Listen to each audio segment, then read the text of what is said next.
Peace, y'all. This is Ahshay. Welcome to Asè'Underground. Only got 16 minutes on the clock, but let's try to go through this. I'm going to show my face later in some other videos, but okay, so the moon card in tarot is not, I repeat, is not ruled by the moon. It's ruled by Neptune. So let's put the moon card over here. All right. High Priestess, Two of Swords. They are ruled by the moon, but they are ruled by the moon in Libra. Okay, so the moon is or Chandra if you're into Vedic astrology. Yeah, I'll leave it there. Chandra is she's friends with everyone. Chandra, the moon. She's friends with everyone. Okay, but everyone is not friends with her. And Libra, so moon is the queen, while Libra is more the royal queen. While Libra is a princess vibe, Venus vibe, right? So there's a mixed energy here. It's not that it's maleficent. While like Saturn, we are automatically talking about a maleficent, shadowy energy, right? But the moon is your mother. It's your home country. It's where you live. It's where you are comfortable, right? And so this is just kind of automatically a benevolent energy. Does she always work well with the other planetary signs? No, but she wants to, right? She is a friend to everyone, even though everyone does not want to be her friend. Okay, so High Priestess and the Two of Swords, again, they are Moon in Libra. You'll notice that both women, they have the ocean behind them. You can't see the ocean in the High Priestess card because it's covered by this curtain. They both actually have the moon sign. The moon is by the High Priestess's feet, and the moon is up here by the Two of Swords. Okay. And basically, they're both, it's not that they're both blindfolded, right? But they are using their inner wisdom or their inner eye. It's not, these aren't cards about what you see in front of you, right? Something else we all should know about the moon too is that when you wear white, it represents the moon. So we can see kind of like the white in the Two of Swords. All right. I get more of like this goddess figure right here on her head with the white. Okay. I might be wrong about that. I might be wrong. We'll do symbolism in another video. Okay. So, yeah, Libra is not a bad sign to get the moon in. Okay, these people are very, if your moon is in Libra, you could be very, very friendly and diplomatic, right? Even if you're an introvert, once people get to know your personality, they could really, really like you. And it's not moon in Cancer, right? But it is, I feel like it's still a really good and a really nice placement. Now, I'll leave Seven of Swords. Okay. Yeah, let's go to Moon in Cancer with the Chariot card. All right. Chariot card. So, you know, I could easily think of the Chariot card as like fast, swift action. I get like an Eight of Wands kind of vibe, right? But when I think about Moon in Cancer and how it's home in Cancer, right? So this is you being comfortable in the Chariot. Like you are comfortable in the driver's seat. You are comfortable. You are on your road, on your path. Whether you're like listening to music in the car and jamming out on the road, right? Or it's just you got your snacks with you. Like this is a really nice energy to be in. And that's what I kind of realized when I think about it being Moon in Cancer, right? And then you have this like balanced energy here as well with the Sphinx, with one being black, one being white also. The thing about Moon in Cancers, and I know because my husband's a Moon in Cancer, right? Things can get really volatile, okay? So it's not just all, oh, Moon in Cancer, they're so sweet, da, da, da, da. No, don't make these people mad, okay? She's on a motorbike for a reason, okay? It's kind of like the full moon, right? When I think of the full moon, like the moon fully reflecting the sun, which is a whole other thing, a really beautiful Kasanatic, the video, I'll put it down below, talks about like the moon reflecting the sun, and it's just really beautiful how he describes it in the pure light that the moon reflects. But yeah, think about a full moon and how crazy people get on the full moon. Okay, that's how I see moon in Cancer. All right, so it's not like you're just gonna get a sweet, beautiful, mothering, loving, nurturing side of these people. No, there's another side, and they can make the tides turn, honey. They can make a tsunami if they want to, you know. And it's so funny. I don't know if I'm channeling right now, but I just heard Ludacris like, "Move, get out the way." Yeah, when the biker squad comes through, you need to get out the way, right? So yeah, that's definitely giving that energy. Yes, so let's go to Six of Pentacles. This is Moon in Taurus, another Venus sign, okay? A refined energy, great emotional depth, devotion. Oh, and the moon energy is devotion anyway. So wherever your moon sign sits, like whichever house, is where you give devotion to. So if it's in the seventh house, you're going to give devotion to your partner. Fourth house, devotion to your family. 10th house, devotion to your career, your legacy, right? So yes, these people with moon and Taurus have a strong devotion, okay? And they reflect before taking action. That is honestly a gift that the moon gives certain astrological signs. I see that as a superpower, to be able to pause and reflect before you take action. Because say your Mars is in Aries, right? I mean, not your Mars. Say your moon is in Aries. It may take a while for you to learn how to stop, pause, and reflect before taking action. But the superpower with people in Aries, with moon in Aries, is that they can just get things done, right? They can just boom, boom, boom. So everything has its superpower, and everything has, not always a malefic energy, but just something that we have to work on depending where these energies sit. But this energy over here, very reflective. It has that pause, refined, okay, a strong devotion, because this is moon and Taurus is an exaltation, okay, even though Taurus doesn't like the moon, right? So Venus isn't really feeling the moon like that. Okay, Venus is the princess, It's kind of like that daughter mom vibe. You know what I'm saying? Yeah, you're not really feeling the moon like that, but there's still this beautiful energy in either way. So I think that's so unique about the moon and really, really cool about the moon. Okay, let's go to Nine of Wands, right? Nine of Wands, this is a moon in Sagittarius, which is Jupiter, okay? So I really, really like this energy. So this is auspicious, but also a mixed energy.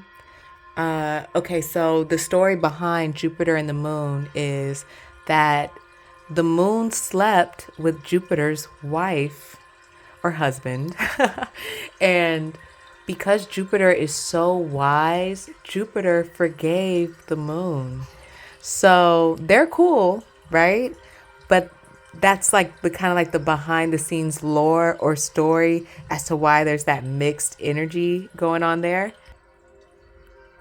Okay, so these people, when you have a moon in Sagittarius, they're considered spiritual warriors. Okay, they also have devotion to moral and to proper ethics, right? They're caring and nurturing. The shadow with them is that they could be self-righteous, dogmatic, combative for what they believe in. Their way is right, and if it's not their way, then it's not right. It's not correct. Okay. We talk a lot about that shadow in the Jupiter in tarot video. Okay, that is a huge shadow of Jupiter, right? So you could see that sometimes, I guess, with a moon and Sagittarius person, right? Because of that Jupiter energy behind Sagittarius. But think of Nine of Wands. Nine of Wands is reflective, right? Just went through a bunch of battles. And before you go on your way to the next battle or to the next thing, right, you stop and think and reflect on all the scars and wounds and knowledge that you have accumulated from the past battles, And yeah, I just really love the like warrior vibe in it. So yeah, Sagittarius and Jupiter for the spiritual warriors, that's definitely their power, right? Their gift. And I think it's just really cool seeing how all these planetary energies work through the cards, right? And so you could possibly tell people that like their their superpowers. My Mercury, for some reason my Mercury messes up at times, but yeah, their superpowers right? Through the cards. So let's go to Four of Cups. So Four of Cups is also Moon in Cancer. We talked about Moon in Cancer with the Chariot card. I talked a little bit about the shadow of Cancer from personal experience. And yes, you know what? This is more of the shadow right here. Like, it's like when they're mad, you can't tell them anything. I literally had to let my husband like cool off because when those emotional tides get high, they get high. I love him so much. I love him so much. You know what I mean? He has to deal with my he has to deal with my moon in Aquarius, which we're gonna talk about next. But yeah, Four of Cups is there's all these blessings right here. Or no. Spirit is trying to give you a cup, right? Spirit is trying to give you a gift. But you can't see the gift, right? Because you're so worried about whatever is happening. And here's another thing about Cancer moons, right? They're very intuitive, very empathetic. But the curse with being an empath is that you pick up on other people's negativity too. So if my husband like picks up on somebody's negativity, it can be very difficult for him to move out of it, right? And so when we talk about planetary karma and planetary energies, we are able to we're in karma improvement, which I'm going to talk about after the tarot, these tarot cards, breaking down the tarot energies and the planetary moon energy and the tarot cards. These shadow sides that imbalance our moon signs, this is what can help balance us, right? So that we're not always so overcome with emotion, or we're not always picking up on other people's negativity, right? Because imagine this is a Cancer moon that can go through these things, and the moon is at home in Cancer. So yes, let's get to Moon in Aquarius. So Moon in Aquarius, okay. Now, this card, no one wants to see this card. This is a deceitful lion card right here, okay? A lot of sword energy going on right here. But Moon in Aquarius people, they get labeled as weird. I know people label me as weird. You get labeled as weird or offbeat, okay? We could stick to more traditions. If you listen to my tarot readings, I'm always like channeling these old school songs. It's as if I'm not up to date with like the new songs, right? And the shadow is that some Moon in Aquarius people aren't up to date, right? But or they don't want to be, right? But that could be a shadow sometimes, but not usually, because usually we're ahead of our time, right? So it's like we're not in the present moment. We understand certain traditions and past things. We might be into more like ancient technology, but that ancient technology will show up like in the future. So we'll be like ahead of time. Okay, this is a very artistic, quirky moon sign to have. So you may notice some like quirks that I have, or like you'll notice like certain things that could be like kind of offbeat about me, as you go through my channel. But that's me, and that's where I'm home, and that's where I'm comfortable in. And I've also noticed that people will think that I'll be like in a Seven of Swords energy, which really throws me off.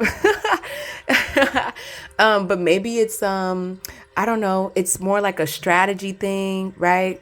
Like I'll have this strategic energy perhaps, and people may take it the wrong way, or it could just rub people. Sometimes being offbeat just rubs people the wrong way, okay? But just think Moon in Aquarius when you think of Seven of Swords. And if it's in a more like say maybe you get it in the reverse with the Sun card, then maybe it'll be in a more positive energy the way I put it. But it could definitely be in a deceitful, sneaky, manipulative energy, right? I think more Gemini when I think of sneaky and deceitful, but that's just me, okay? But but Aquarius can definitely go there too. Let's keep it real. Okay? So now I want to talk about, and I'm just going to put the moon card out here, even though it's a Neptune, it's ruled by Neptune. I want to talk about how you can improve your karmic energy with the moon. Okay, so some karma remedy real quick. You want to wear white. You can honor the moon on a Monday. Okay, get a moon mantra and you chant the mantra. I believe you need to face northwest. Let me Let me look at my notes real quick. Yeah, Northwest, okay. You get a moon yantra, all right? And this is what's going to give you wisdom. I'm just spitting like knowledge to you guys right now. And then I'll come back out with the wisdom videos of us actually like meditating and things like that, all right? Anytime you honor your mother with white roses, okay? We already talked about wearing white. You can also honor her with white lotuses, all right? Or just give her something white. And even if your mother is a bitch, for the love of your moon karma, honor her anyway. If your mother has passed on, put white roses or white lotus flowers on her gravesite. All these things relieve the karma with the moon. Why? The mother energy is unconditional love. You know what I mean? So like, I know, and some people might think this is horrible to say, but I know if my kids, say they go to jail or say they do something crazy, you know what I'm saying? Yes, I will give my kids consequences. I do give my kids consequences because they're in the toddler age. They need consequences, okay? So there are consequences, but the love doesn't stop. You understand? I will always love my child. I will always try to be there for my child, do the best that I can do for my child. And you will see that in certain dynamics. You know what I'm saying? The mother-child dynamic could be very toxic, but the love could still be there, right? It is an unconditional energy, not a romantic energy, absolutely unconditional. So there is no divorce. There is no any of that, right? And so no matter how... And this can be very tough. So if you need to give this to like a grandmother to start out, right? Or another mother figure in your life. And the mother energy is the person that raised you. Okay, so if you are adopted, give it to the feminine energy that raised you. All right, to clear your karmic energy. And if you feel like somebody else deserves that spot to be honored with, I feel like that's more than appropriate to do. Okay. Also, giving white to needy women, giving needy women white clothing or flowers, very good for your moon karma. This one, giving honor to the ocean in any way is very good. And I'm probably saying the ocean's name wrong, but Varana. Anybody into Vedic astrology, just let me know in the comment section, okay? And you can also honor Krishna, Varuna or Varana. You can put a gemstone, a pearl gemstone in a silver setting on your pinky finger to help balance your moon karma, right? I didn't go through all the astrological signs, but let me go here really quick. Like, say you have moon in Scorpio. I talked a little bit about moon in Aries, right? Yeah, moon in Gemini and Virgo, they have a mixed relationship. I don't have too much time here. Moon in Scorpio. Yeah, this is a dark intuition for those of you that have moon in Scorpio. Okay, you could be a little pessimistic, cynical, extremely emotional, volatile. Okay, you could be there's a curiosity, but there could also be tantrums. But you make great detectives, great researchers, and very, very transformative with a very, very, very intense curiosity. This is the only sign in moon that is inauspicious, except maybe Aries. Everybody else has like a mixed relationship with the moon, but Scorpio and Aries, they don't like the moon. Okay, Mars does not like the moon because Mars only takes commandment from the sun. So for the moon to be commanding Mars is just like, Mars is not like that, right? So for those of you who have moon and Mars, especially, please take improving your moon karma very seriously. Look up other videos on it. Check the video that I have in the description box below and really meditate on the mother energy in your life, right? And how you can pay homage to that energy in whatever way you feel is best for you. Because, some stories out there are really heartbreaking, right? So whatever energy is best for you. So yeah, I did want to show love to my moon and Mars signs for sure. And yes, I hope this gave you the life force rejuvenation and paradigm shift that you needed for your journey. I'm honored to be on this journey with you all. I thought this was really, really insightful. It's really nice to always, just put this information, the astrology, together with the cards. I've been wanting to do this for a long time, and I'm just so glad I have the time. I feel like I have the space, the time to do it now. So thanks for being on this journey with me, and I'll see you guys in the next video, okay? Bye.